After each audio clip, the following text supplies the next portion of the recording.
Hey homebrewers, welcome to another edition of Homebrew Wednesday. Today I'm going to look at a beer that Jamison sent me, known as Tantrum 777 on YouTube. This is his William Wallace Scotch Ale that is trying to escape from the glass.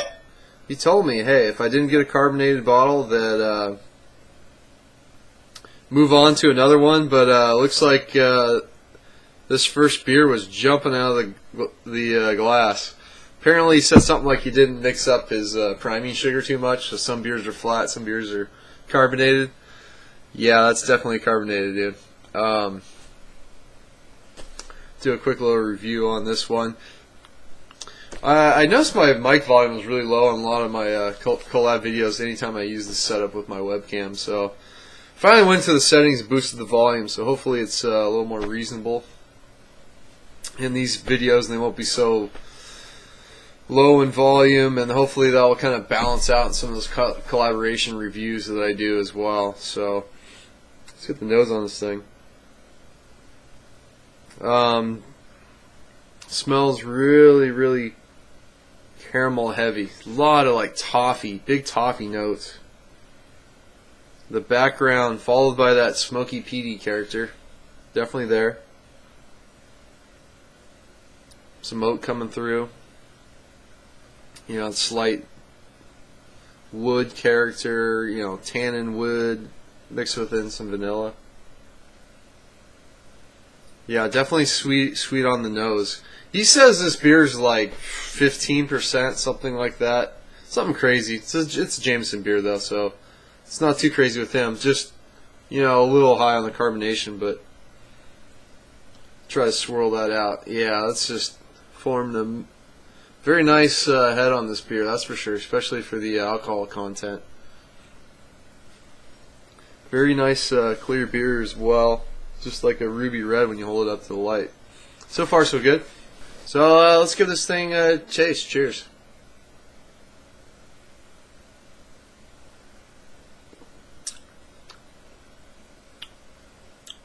Yeah, it's really nice. Don't taste the alcohol. I did have a beer earlier, but I mean, not enough to get me to the point where I couldn't taste the alcohol in this one. It's very well masked. Follows the nose really well. Big caramel toffee breadiness. Almost like a sugary molasses sort of raisiny character in there. The peats, that smoky peat character is on the back end. Kind of like lingering oak notes. Some of that oak character is definitely in there. Yeah, it's a really nice beer. I did try this during Beer Week when he was out here, but I was pretty hammered at the time. But I remember really liking it. It's sweet up front, but then it definitely balances out in the back end. It definitely dried out enough. Yeah, and I'm pretty much drinking this room temperature at this point. It's been really cold in San Diego lately. I mean, we've had some like all-time lows for November, December. You got to keep in mind it doesn't get too cold here. So when it gets down into the upper 20s in some parts of the county, here it's been like mid-30s. That's actually really low for us. Even in the midwinter time, you know, right in the middle of winter, that's still on the cool side for here. I mean, wintertime we're usually looking at like low 40s, but it's been going well below that lately, so been having this huge cold front. So I've been drinking these really warming beers, and it's been great. I can see why, you know, back where you actually have weather, why you look forward to the seasonal beers so much more, because been really enjoying the Imperial Stouts. And this was a perfect weekend, or last weekend it was, to have the San Diego Strong Ale Festival. Hopefully you checked out my footage of that. Drank some absolutely amazing beers. Everything was over 8%.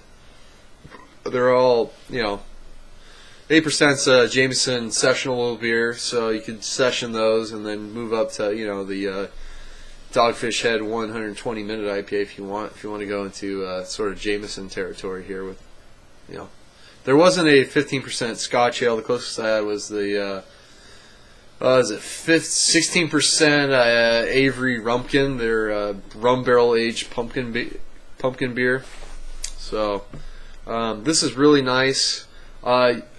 It's very cool to taste yours versus mine. I mean, obviously they're different recipes, but we both use peated malt and peated Scotch for oak chips, and they turned out to be really nice beers. Very different characteristic.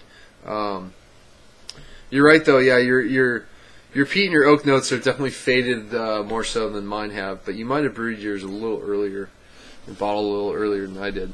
So my goal is this weekend is to do the single hop challenge, do everyone's beers. I think I'm gonna have my cousin help me out with that one. Maybe get my dad involved. I don't know if it'll be on camera or not, but I'd like to do that with at least one other person, if not two other people, and try to do them all in one sitting. I may or may not put my beer in there. I've been drinking enough of my beer to know what it tastes like. But maybe I'll just use that just to check it versus, you know, how everybody else's beer is holding up at this point in terms of like hop character. Because I know my beer was definitely starting to fade like a month ago. So I know that the beers have some age, but I'm really curious to see how all the flavors are of those hops. I mean, a lot of those beers I've had like single hops versions of those. I'm pretty familiar with some of those hops. Other ones I'm not really familiar at all. Some I've used, but they've been mixed in with so many others that, you know, I can't really pick out what exactly they were doing. So really looking forward to this experience of trying all these single hop beers. I would say we do it next year if we can. Don't know when. I would love to try this again. Everyone pick a different hop, you know, that was not in this first round. Maybe get more people involved. I don't know. I think we should maybe cap it so it doesn't get too crazy, so we're not sending the boxes we sent out were probably large enough. So keep it to maybe just 10 to 12 people. Give everyone that participated the first time around first shot at declining whether they want to do it again, and then based on that maybe open it up to some other people. But I would like to do this again, and I just want to try more single hop beers, and this is a great way of doing it. Plus we get to try other people's beers as well. So yeah, I'm going on too long here for Homebrew Wednesday, but until next time, cheers. Oh, one last thing I forgot. SJ mentioned about someone like creating like a master recipe, like all the hops blended together. I am working on that. I have the recipe. I'm put it up on hopville.com using their beer calculus. So I'll just be up on a website, and I'll just put a link to that, you know, at some point, probably in this video. Hopefully I'll finish it and put the link down there.